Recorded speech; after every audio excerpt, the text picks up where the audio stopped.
కాకినాడ జిల్లా పిఠాపురం మున్సిపాలిటీ నుంచి వచ్చిన చైర్మన్, వైస్ చైర్మన్, కౌన్సిలర్లకు,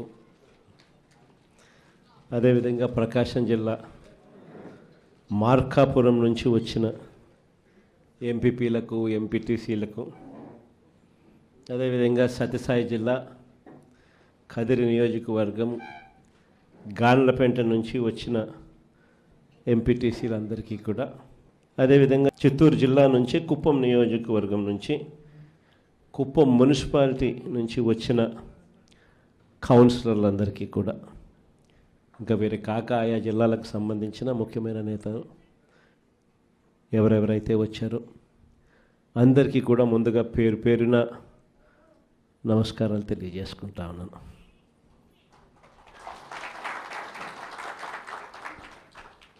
రాష్ట్రంలో ఇవాళ పరిస్థితులు ఎలా ఉన్నాయి అన్న సంగతి నాకన్నా కూడా మీకే బాగా తెలుసు. కలియుగంలో ఉన్నాము, రాక్షస రాజ్యంలో ఉన్నాము అని చెప్పడానికి ఈ రాష్ట్రంలో ఈ 12 నెలలు 11 నెలలు ఈ పాలన చూస్తే ఎవరికైనా కూడా ఇట్టే అర్థమవుతుంది. అంతటి దారుణమైన దుర్మార్గమైన పాలన మనం చూస్తూ ఉన్నాం. ఇలాంటి పరిస్థితుల్లో ఇలాంటి రెడ్ బుక్ పాలన జరుగుతూ ఉన్న, రాక్షసులు పరిపాలన చేస్తూ ఉన్న ఈ పాలనలో తెగువ చూపించి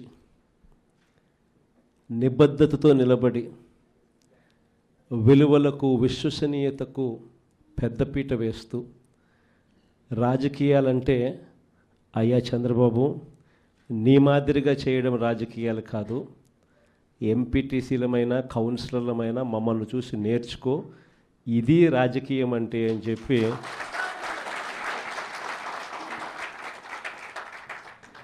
విలువలు, విశ్వసనీయతకు ఇది అద్దం పట్టే రాజకీయము అని చెప్పి చంద్రబాబు నాయుడు గారికి కూడా చూపించే గొప్ప తెగువతో ఇక్కడ ఉన్న కౌన్సిలర్లు కానీ, ఎంపీటీసీలు కానీ అందరూ కూడా గొప్ప తెగువ చూపించారు.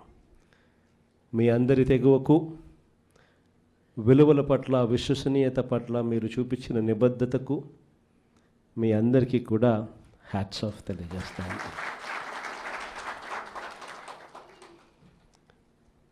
మన రాజకీయాలకు, చంద్రబాబు రాజకీయాలకు మధ్య తేడా ఈ 12 నెలలు ఆయన పాలన చూస్తే చాలా తేడా కనిపిస్తుంది. అసలు రాజకీయాలు అన్నది ఒకవైపున మనల్ని చూసినప్పుడు రాజకీయాలు అటువైపున కనిపిస్తాయి. ఈ 12 నెలలు చంద్రబాబు నాయుడు రాజకీయాలు చూసినప్పుడు రాజకీయాలు ఇటువైపున కనిపిస్తాయి. ఇద్దరి మధ్య తేడా అంత ప్రస్ఫుటంగా కనిపిస్తూ ఉంది. మనమేమో మన రాజకీయ జీవితం అంతా కూడా, మన ప్రస్థానం అంతా కూడా ఎప్పుడూ కూడా ప్రజలు మనకు అధికారం ఇస్తేనే మనం తీసుకున్నాం. దొడ్డిదారిన, వెన్నుపోట్లతోనూ మోసాలు చేసి ఏ రోజు కూడా మనం రాజకీయాలు చేయలేదు. మరోవైపున చంద్రబాబు నాయుడు చూస్తే ఆయన ప్రస్థానం అంతా కూడా స్టార్టింగే వెన్నుపోట్లతోనే స్టార్టింగ్.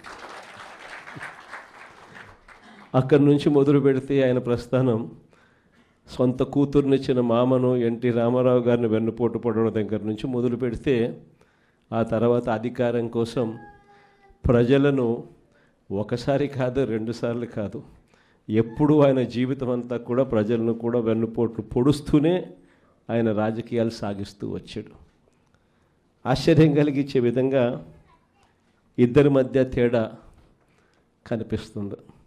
ఇక్కడికి వచ్చిన ఈ ప్రాంతాలకు సంబంధించిన సంఖ్యాబలం చూస్తే సత్యసాయి జిల్లా గాన్లపేంటలో 7 ఎంపీటీసీ స్థానాలు ఉంటే, అందులో ప్రజలు ఓట్లేస్తే వైఎస్ఆర్సీపీకి, ప్రజలు ఓట్లేస్తే వైఎస్ఆర్సీపీ గుర్తు మీద గెలిచిన మన పార్టీకి సంబంధించిన వాళ్ళు ఏకంగా 7 మందిలో 6 మంది ఎంపీటీసీలు వైఎస్ఆర్సీపీకి సంబంధించిన వాళ్ళు. తెలుగుదేశం పార్టీకి ఉన్నది కేవలం 1. మరి అలాంటప్పుడు ఎంపీపీ పదవి ఎవరికి రావాలి? ఎంపీపీ పదవి వైఎస్ఆర్సీపీకి రావాలి, తెలుగుదేశం పార్టీకి ఒక్కడే ఒకడు ఉన్న తెలుగుదేశం పార్టీకి ఎలా వస్తుందో. కానీ అక్కడ కూడా ఏం జరుగుతూ ఉందో మనం అంతా కూడా చూస్తూ ఉన్నాం. ఒక యుద్ధ వాతావరణం, బెదిరింపులు, పోలీసులను అయితే వాచ్మెన్ల కన్నా హీనంగా వాడుకుంటూ ఉన్నారు. పోలీసుల సమక్షంలోనే దౌర్జన్యాలు కూడా చేస్తారు. చివరికి మనము గట్టిగా నిలబడి ఎన్నికను బాయ్కాట్ చేసినాం. బాయ్కాట్ చేసి ఎన్నిక వాయిదా వేయించుకోగలిగాం. కానీ 2 సార్లు 3 సార్లు వాయిదా వేసిన తర్వాత కోరం లేకపోయినా కూడా వాళ్ళంతకు వాళ్ళే సరిదేసుకుంటా ఉన్నారు. అలాంటి దుర్మార్గమైన పాలన చూస్తూ ఉన్నాం. ప్రకాశం జిల్లా మార్కాపురానికి సంబంధించిన పరిస్థితి చూస్తే అక్కడ ఎంపీటీసీలు మొత్తం 15 స్థానాలు. 15 ఎంపీటీసీ స్థానాలకు వైఎస్ఆర్సీపీ తరపున ప్రజలు ఎన్నుకుంటే, ప్రజలు ఓట్లేస్తే మన పార్టీ గుర్తు మీద గెలిచిన వ్యక్తులు 15 ఎంపీటీసీ స్థానాలకు 15కు 15 మనవే. కానీ అక్కడ ఆటోమేటిక్గా ఎవరికి రావాలా? మనకే రావాలి కదా. అక్కడ కూడా మనం క్యాంపులు పెట్టుకోవాలా, పోలీసులు బెదిరిస్తూ ఉన్నారు. అక్కడ కూడా సూట్ కేసులతో ప్రలోభాలు పెట్టే కార్యక్రమం జరుగుతూ ఉంది. అయినా అందరూ కూడా మన వాళ్ళంతా కూడా గట్టిగా నిలబడుతూ ఉన్నారు. తెగువ చూపించి గట్టిగా ఒక్కటిగానే ఉండరు. నిజంగా ఇక్కడ ఎంపీటీసీలు అందరూ ఎవరు జారిపోలా, అందరూ ఒకటిగా ఉన్నారు. వీరందరి తెగువకు హ్యాట్స్ ఆఫ్ చెప్పాలి. కాకినాడ జిల్లా పిఠాపురం మున్సిపాలిటీ 30 మంది కౌన్సిలర్లు. 30 మంది కౌన్సిలర్లు ఉన్న ఈ పిఠాపురం మున్సిపాలిటీలో వైఎస్ఆర్ కాంగ్రెస్ పార్టీకి ప్రజలు ఓట్లేస్తే వైఎస్ఆర్ కాంగ్రెస్ పార్టీ గుర్తు మీద గెలిచిన అభ్యర్థులు ఏకంగా 26 మంది. సో 30 మందిలో 26 మంది ఒకే ఒక పార్టీ ఒక తరపున ఉంటే మరి అక్కడ గెలవాల్సింది ఎవరు? వైఎస్ఆర్సీపీ వాళ్ళే కదా. కానీ అక్కడ కూడా రకరకాల ప్రలోభాలు, రకరకాలుగా భయాలు పెట్టించే కార్యక్రమాలు జరుగుతూ ఉన్నాయి. అయినా మన వాళ్ళందరూ గట్టిగా ఉన్నారు. అందరికీ మీ తెగువకు హ్యాట్స్ ఆఫ్ చెప్పాలి. కుప్పం మున్సిపాలిటీ నిజంగా ఆశ్చర్యం కలిగించే మున్సిపాలిటీ. చంద్రబాబు నాయుడు గారు ముఖ్యమంత్రి కాకమునుపు ఇక్కడ ప్రజాస్వామ్యబద్ధంగా ఎన్నికలు జరిగితే ప్రజలు ఓట్లు వేస్తే ఈ కుప్పం మున్సిపాలిటీలో 25 వార్డులకు గాను వైఎస్ఆర్సీపీ 19 గెలిచింది. తెలుగుదేశం పార్టీ గెలిచింది కేవలం 6. మరి తెలుగుదేశం పార్టీ గెలిచింది కేవలం 6 అయితే 25లో 19 వైఎస్ఆర్ కాంగ్రెస్ పార్టీ తరపున ప్రజలు ఓట్లేసి వైఎస్ఆర్ కాంగ్రెస్ పార్టీని గెలిపించిన పరిస్థితులు ఉంటే మరి మున్సిపల్ చైర్మన్ ఎవరు కావాలి? వైఎస్ఆర్ కాంగ్రెసే పార్టీ తరపు నుంచే కావాలి కదా. కానీ అక్కడ కూడా దౌర్జన్యాలు, ఏ స్థాయిలోకి దౌర్జన్యాలు ఉన్నాయి అని అంటే ఏకంగా బెదిరించి మున్సిపల్ చైర్మన్ రాజీనామా చేయించి వాళ్ళ దగ్గర వాళ్ళ పార్టీలోకి తీసుకోవడం. అంతటితో కూడా ఆగిపోవడం లేదు. చంద్రబాబు నాయుడు స్వయంగా ఇది కుప్పము నా మున్సిపాలిటీ, నేను ముఖ్యమంత్రి, నేను రాక్షస సామ్రాజ్యానికి రాజుని, నేను ఒక రాక్షసుడిని, నా కుప్పం నియోజకవర్గంలోనే ఎలా ఎలా ఎలా రాక్షస పాలన చేయాలో నేను నేర్పుతాను, రాష్ట్రం అంతా కూడా తెలుగుదేశం వాళ్ళంతా కూడా ఇలానే రాక్షస పాలన చేయండి అని చెప్పి ఇక్కడి నుంచి సంకేతం ఇస్తున్నాడు. ఇచ్చి బలవంతంగా ఈ మున్సిపల్ చైర్పర్సన్ పోస్టు కూడా వీళ్ళే తీసుకున్నారు. నిజంగా ఆశ్చర్యం అనిపిస్తుంది. 6 గెలిచిన మీరు, 19 గెలిచిన మేము, అయినా ఈ కుప్పం మున్సిపాలిటీలో మీరే చైర్మన్ అని చెప్పి మీరంతకు మీరే చెప్పుకుంటూ మీరంతకు మీరే ఒక్కొక్కరికి 50 లక్షలు. ముఖ్యమంత్రిగా ఉన్నావు, నువ్వు చేయాల్సిన పని ఇదే. ప్రజాస్వామ్యం అంటే ఏమిటి అని చెప్పి ప్రజలకు నువ్వు అద్దం పెట్టి చూపించాలి. ప్రజాస్వామ్యం, కాన్స్టిట్యూషన్ ఇది, నేను దానికి రిప్రజెంటేటివ్, నేను ముఖ్యమంత్రిని. కాన్స్టిట్యూషన్ అనేది ఒక బైబిల్ లాంటిది, ఒక ఖురాన్ లాంటిది, ఒక భగవద్గీత లాంటిది. ప్రతి రాజకీయ నాయకుడు ప్రమాణం చేసేటప్పుడు కూడా చెప్తాడు, కాన్స్టిట్యూషన్కి నేను లోబడి ఉంటాను అని కూడా ప్రమాణం చేసి కూడా చెప్తారు. కానీ ముఖ్యమంత్రి అయిన తర్వాత ఆయనే దగ్గరుండి కాన్స్టిట్యూషన్ను తగలబెడతా ఉన్నాడు. కుప్పం నియోజకవర్గంలో స్వయంగా ఆయనే తప్పుడు సంకేతాలను రాష్ట్ర వ్యాప్తంగా కూడా పంపిస్తూ 19 కౌన్సిలర్లు మనం గెలిచినా కూడా ప్రలోభాలకు, పోలీసుల దౌర్జన్యానికి నిదర్శనంగా నిలబడింది కుప్పం నియోజకవర్గం. ఇంకా ఆశ్చర్యం ఏమిటో తెలుసా, ఇదే కుప్పం, ఈ కుప్పానికి మున్సిపాలిటీ హోదా ఇచ్చింది ఎవరు తెలుసా? మనమే. ఆయన 4 సార్లు ముఖ్యమంత్రి అయినా కూడా ఏ రోజు కుప్పాన్ని మున్సిపాలిటీగా చేయాలన్న ఆలోచన కూడా ఆయనకు రాలా. అరే మున్సిపాలిటీ కదా దేవుడు ఎరుగు, కనీసం కుప్పంలో ఒక రెవెన్యూ డివిజన్ పెట్టే ఆలోచన కూడా చంద్రబాబుకి ఏ రోజు రాలా. సరే రెవెన్యూ డివిజన్ కదా దేవుడు ఎరుగు, కనీసం కుప్పానికి తాగేదానికి నీళ్లు కూడా ఇచ్చింది ఎవరు అని అంటే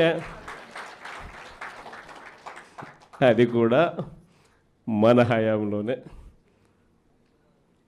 అలాంటి కుప్పంలో ఇలాంటి చంద్రబాబు నాయుడు రాక్షస పాలన చేస్తున్న నేపథ్యంలో ఈరోజు మనమంతా కూడా తెగువ చూపించి గట్టిగా నిలబడిన ఎంపీటీసీలు, కౌన్సిలర్లకు మీ అందరికీ కూడా అందుకనే హ్యాట్స్ ఆఫ్ చెప్తాను. రాజకీయాలలో గెలుస్తాం, ఓడిపోతాం, అది వేరే విషయం. కానీ ఓడిపోయినా కూడా ప్రజల గుండెల్లో బ్రతికే ఉన్నామా లేదా అన్నది మోస్ట్ ఇంపార్టెంట్ థింగ్. ఈరోజు వైఎస్ఆర్ కాంగ్రెస్ పార్టీ కార్యకర్త గ్రామంలో ఏ ఇంటికైనా పోగలుగుతాడు, కాలర్ ఎగిరేసుకొని పోగలుగుతాడు. మా సమయంలో, మా పాలనలో మేము చెప్పిన ప్రతి మాట మేము నెరవేర్చాము అని చెప్పి గర్వంగా కూడా చెప్పగలుగుతాడు. కానీ చంద్రబాబు నాయుడు గారి పాలనలో ఈ 12 నెలలు అయిన పాలన చేశాడు. ఈరోజు చంద్రబాబు నాయుడు గారికి సంబంధించిన కార్యకర్త, ఏ కార్యకర్త అయినా సరే గ్రామాల్లోకి వెళ్ళి ఏ ఇంటికైనా వెళ్ళి గర్వంగా, సగర్వంగా వాళ్ళ దీవెనలు, ఆశీస్సులు పొందగలుగుతాడా అని అడుగుతా ఉన్నాను నేను. కారణం చంద్రబాబు నాయుడు గారి కార్యకర్త ఏ ఇంటికి వెళ్ళినా ఎక్కడి నుంచి స్టార్ట్ అవుతుంది? ఈ నుంచి స్టార్ట్ అవుతుంది. ఏ ఇంటికి వెళ్ళినా కూడా చంద్రబాబు నాయుడు గారి ఫోటో తీసుకొని, కూటమి నేతల ఫోటోలు తీసుకొని ఏ కార్యకర్తలైనా కూడా ప్రజల ఇళ్ళకు పోతే ఇక్కడి నుంచి చిన్నపిల్లడు మొదలు పెడతాడు, నా 15,000 ఏమైందయ్యా అని. 12 నెలలు అయిపోయింది, నా 15,000 ఏమైంది అని అంటాడు. అంతటితో ఆగదు. దాని తర్వాత వాళ్ళ అమ్మ బయటకు వస్తుంది, వాళ్ళ చిన్నమ్మ బయటకు వస్తుంది. వాళ్ళు ఏమంటారు, నా 18,000 ఏమైంది అని అంటారు. అంతటితో కూడా సరిపోదు. దాని తర్వాత ఆ వాళ్ళ అమ్మలు బయటకు వస్తారు, ఆ వాళ్ళ అత్తలు బయటకు వస్తారు. వాళ్ళు వచ్చి వాళ్ళు ఏమంటారు, మాకు 50 ఏళ్ళకే 48,000 ఇస్తానన్నావు కదా, మా 48,000 సంగతి ఏంది అని అంటారు. అంతటితో కూడా ఆగిపోదు. 20 ఏళ్ళ పిల్లోడు బయటకు వస్తాడు, 20 ఏళ్ళ పిల్లోడు బయటకు వస్తాడు. వచ్చి 20 25 ఉన్న పిల్లోడు బయటకు వస్తాడు. వచ్చినప్పుడు ఏమంటారు, నా 36,000 ఏంది, నా నిరుద్యోగ భృతి ఇస్తానన్నాను, 36,000 పరిస్థితి ఏంది అని అంటాడు. అంతటితో కూడా ఆగిపోదు. ఆ ఇంట్లో నుంచి రైతన్న బయటకు వస్తాడు. వచ్చి నా 26,000 సంగతి ఏంది అని అంటాడు. చంద్రబాబు నాయుడు గారి పాలన చూస్తే సూపర్ 6, సూపర్ 7లో గాలికి ఎగిరిపోయాయి. చివరికి ఇంతకుముందు ఎవరు అన్నారు అక్కడి నుంచి ఫ్రీ బస్ అని, చివరికి చిన్న చిన్న హామీలైనా కూడా, చిన్న చిన్న హామీలైన ఉచిత బస్సులు లాంటివి కూడా ఏదో నువ్వు వచ్చావు, నువ్వేదో ఇస్తానన్నావు, ఏదో మా పులివెందుల నుంచి విశాఖపట్నం పోయి అట్లా పోయి విశాఖపట్నం చూసుకొని వద్దామని చెప్పి మేమంతా అనుకున్నాం, ఏమైందయ్యా అని చెప్పి అడే పరిస్థితిలో ఉన్నారు. మా కడప నుంచి కూడా విశాఖపట్నం, విజయవాడ నుంచి కూడా అట్లా విశాఖపట్నం పోయి, లేకపోతే మా కర్నూలు నుంచి అమరావతికి పోయి అమరావతి చూసుకొని వద్దాం అనుకున్నాం. పొద్దున పోయి సాయంత్రానికి వద్దాం అనుకున్నాం. ఆ బస్సు కూడా ఏమైంది అని అడిగే పరిస్థితి. సూపర్ 6లు సూపర్ 7లు గాలికి ఎగిరిపోయాయి. గాలికి ఎగిరిపోవడం ఒక ఎత్తు అయితే, అన్నిటికన్నా దారుణమైంది ఏమిటో తెలుసా? చంద్రబాబు నాయుడు గారు రాక మునుపు వరకు ప్రతి ఇంట్లో, ప్రతి మహిళ, ప్రతి రైతన్న, ప్రతి చిన్నపిల్లాడు, ఇంట్లో ఉన్న ప్రతి ఒక్కరూ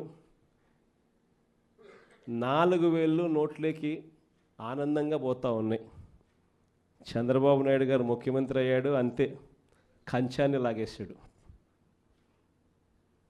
చంద్రబాబు నాయుడు గారు ముఖ్యమంత్రి అయిన తర్వాత మన ప్రభుత్వంలో అమలవుతా ఉన్న అన్ని పథకాలను రద్దు చేసినాడు. రద్దు చేయడం ఒక ఎత్తు, చేసిన తర్వాత ఈయన చేస్తానని చెప్పిన హామీలన్నీ కూడా పూర్తిగా మోసంగా మార్చేసాడు. కానీ ఎన్నికలకు ముందు ఈమె పెద్ద మనిషి ఏమన్నాడు? జగన్ ఇస్తాడనేటివన్నీ కొనసాగుతాయి.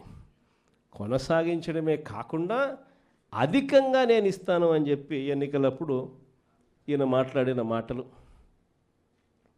ఇవన్నీ కూడా ప్రజలకు, ప్రతి ఇంట్లో కూడా చంద్రబాబు నాయుడు ఇచ్చిన మేనిఫెస్టోని పెట్టుకొని ఉండరు. చంద్రబాబు నాయుడు ఇచ్చిన బాండ్లు కూడా ప్రతి ఇంట్లో కూడా పెట్టుకొని ఉండరు. ఎవడైనా తెలుగుదేశం కార్యకర్త కనిపిస్తే ఇంటికి వచ్చి ఏమైనా అడిగితే అడగాలని అందరూ సిద్ధంగా ఉండరు. కాబట్టి ఏ తెలుగుదేశం కార్యకర్త కూడా ప్రజల దగ్గరికి వెళ్ళి వాళ్ళ ఆశీస్సులు ఇవ్వమని చెప్పి కోరే పరిస్థితి ఒక్కడికి కూడా లేదు. ఇది తెలుగుదేశం పార్టీ పరిస్థితి. మరోవైపున గ్రామాలలో చూస్తే అన్యాయమైన పరిస్థితులు కనిపిస్తాయి. స్కూళ్ళు పూర్తిగా కూడా నాడు నేడు కార్యక్రమాలు ఆగిపోయాయి. స్కూళ్ళల్లో గోరుముద్ద అనే పథకం నాణ్యత లేకుండా తయారైపోయింది. స్కూళ్ళల్లో ఇంగ్లీష్ మీడియం పక్కకెళ్ళిపోయింది. 3వ తరగతి నుంచే టోఫుల్ క్లాసులు పెట్టి, పీరియడ్గా పెట్టి చదువులు నేర్పించే పరిస్థితిని ఆ టోఫుల్ పీరియడే తీసేసినారు.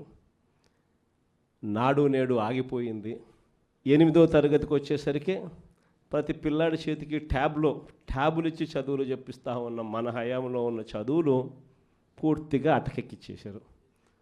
ఈరోజు గవర్నమెంట్ బడికి పోవాలి అని అంటే మన హయాంలో నో వేకెన్సీ బోర్డులో ఉన్న గవర్నమెంట్ స్కూళ్ళు చంద్రబాబు నాయుడు గారి హయాంలోకి వచ్చేసరికి ఈరోజు గవర్నమెంట్ బడా వద్దబ్బా అనే పరిస్థితిలోకి ప్రజలు వెళ్ళిపోయే పరిస్థితి కనిపించారు. అంతకన్నా దారుణం ఏమిటంటే ఆ ఇంజనీరింగ్ డిగ్రీలు చదువుతూ ఉన్న పిల్లలు, ఆ పిల్లలకు ఫీజు రీయింబర్స్మెంట్ ఇవ్వాలి. వాళ్ళందరూ కూడా పేదరికం నుంచి బయటికి పడాలా అని అంటే వాళ్ళకు ఇవ్వాల్సింది విద్య.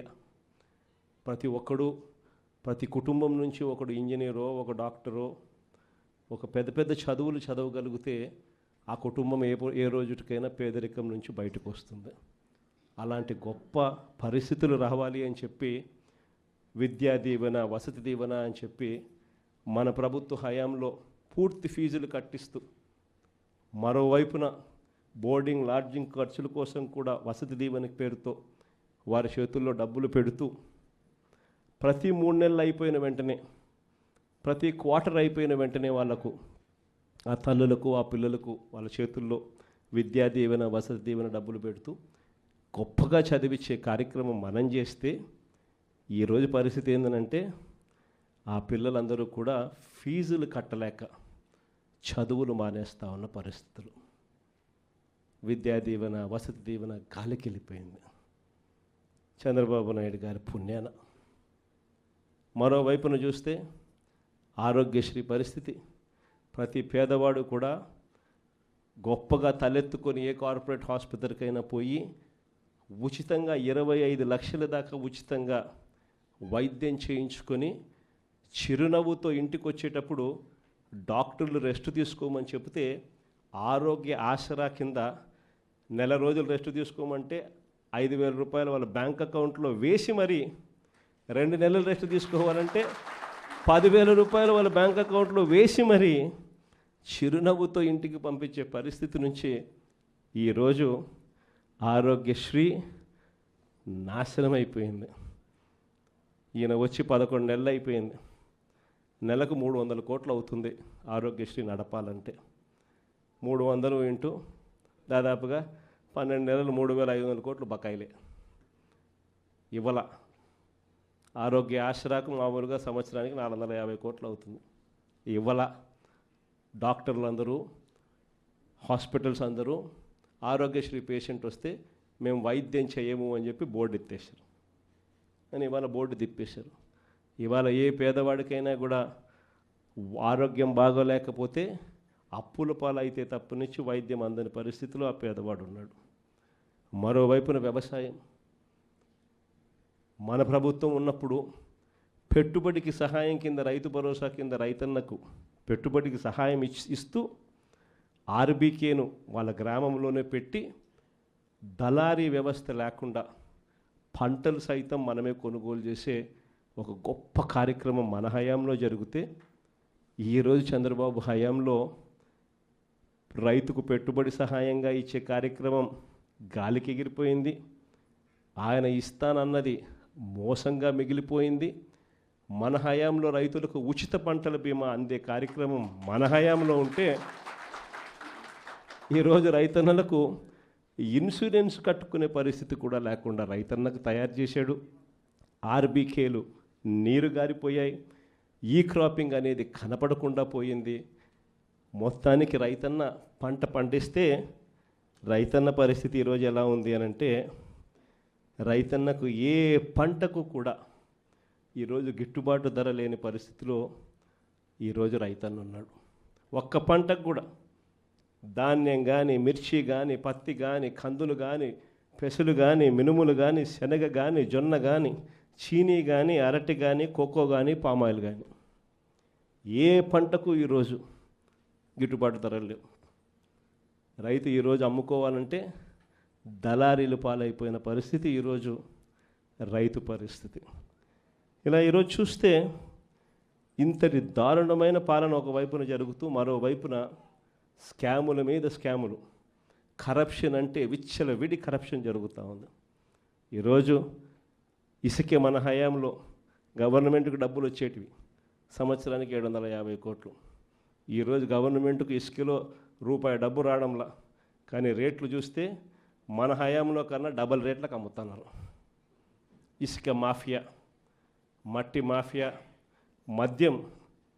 మన హయాంలో మనం మద్యం అమ్మకాలు తగ్గించేదానికోసం మనం చర్యలు తీసుకుంటే, ఆరోగ్యం బాగుపడాలి, ప్రజల ఆరోగ్యం బాగుపడాలి అని మనం చర్యలు తీసుకుంటే, ఈరోజు గ్రామంలో గుడి చివర, వీధి చివర, బడి చివర ఎక్కడ చూసినా బెల్ట్ షాపులే. ప్రతి బెల్ట్ షాప్లోనూ కూడా ఎంఆర్పి కన్నా 20 రూపాయలు 30 రూపాయలు ఎక్కువ రేటుకి అమ్ముతూ ఉన్నారు. ఏమంటే మీ ఊర్లోకి తెచ్చి అమ్ముతున్నాం కదా అంటున్నారు. ఎక్కడ చూసినా మాఫియాలే. ఈరోజు ఏ నియోజకవర్గంలో ఏ పని జరగాలన్నా, మైన్స్ నడపాలన్నా, ఫ్యాక్టరీ నడపాలన్నా ఎమ్మెల్యేకి రావాలా, ఎమ్మెల్యేని కలవాలా, ఎమ్మెల్యేకి అంతో ఇంతో ఇవ్వాలా, ఎమ్మెల్యే ముఖ్యమంత్రికి అంతో ఇంతో ఇవ్వాలా. పంచుకో, దోచుకో, తినుకో. రాష్ట్రం అంతా ఇదే జరుగుతూ ఉంది. విశాఖపట్నం లాంటి పెద్ద నగరాల్లో ఏం చేస్తూ ఉన్నారు? రూపాయికి ఇడ్లీ వస్తుందో లేదో నాకు తెలియదు, కానీ రూపాయికి చంద్రబాబు నాయుడు గారి హయాంలో తన బినామీలకు మాత్రం 3,000 కోట్ల రూపాయల భూములు మాత్రం ఇస్తారు. రూపాయి పెట్టుబడి పెడితే 3,000 కోట్ల భూములు. ఊరు పేరు లేని ఉర్సా అంట. ఇంకొక కంపెనీ లూలు అంట. లూలులు, లిల్లీలు. ఈ కంపెనీలకు మరో 1,500 నుంచి 2,000 కోట్లు విలువ చేసే భూమి విశాఖపట్నంలో వాళ్ళకు కూడా దారాదత్తం. ఈ మాదిరిగా ఇష్టానుసారంగా లంచాలు తీసుకోవడం, నాకింత నీకింత అని పంచుకునే కార్యక్రమం జరుగుతూ ఉంది.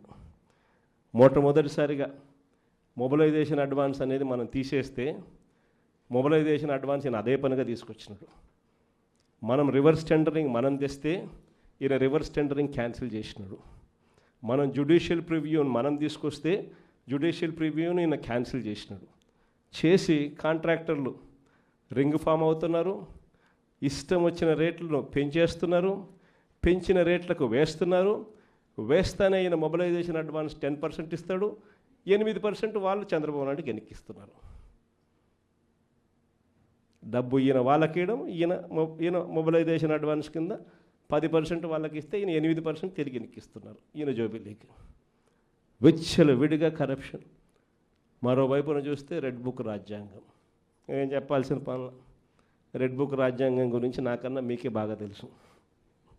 ఏ రకంగా పోలీసులను వాచ్మెన్ల కన్నా దారుణంగా వాడుకుంటూ ఏ రకంగా రెడ్ బుక్ రాజ్యాంగం నడిపిస్తూ ఉన్నారు. ఇంతటి దారుణమైన పాలన సాగిస్తూ ఉన్నప్పుడు ఇలాంటి దుర్మార్గం ఎక్కువ రోజు నిలబడదు. ఈరోజు ఒకటే మీ అందరికీ కూడా చెప్తా ఉన్నా, ఇంతకుముందు మన హయాంలో బహుశా కార్యకర్తలకు నేను అనుకున్న మేరకు నేను చేయలేకపోయి ఉండొచ్చు. ఎందుకంటే నేను వస్తూనే కోవిడ్ వచ్చింది. జూన్లో ప్రమాణ స్వీకారం మనం చేసాం. మార్చి కల్లా కోవిడ్ లాంటి మహమ్మారిని ఎదుర్కోవాల్సి వచ్చింది. ఇంతకుముందు ఎప్పుడూ కూడా ఊహించలేదు, ఇంతకుముందు ఎప్పుడూ కూడా చూడలేదు. రాష్ట్రంలో అయితే నాకు ఊహ తెలిసినంత వరకు నా వయసులో ఇలాంటి పరిస్థితులు కూడా ఉంటాయి, ఇలాంటి సమస్యలు కూడా రాగలుగుతాయని కూడా బహుశా ఎవరికి కూడా తట్టిండదు.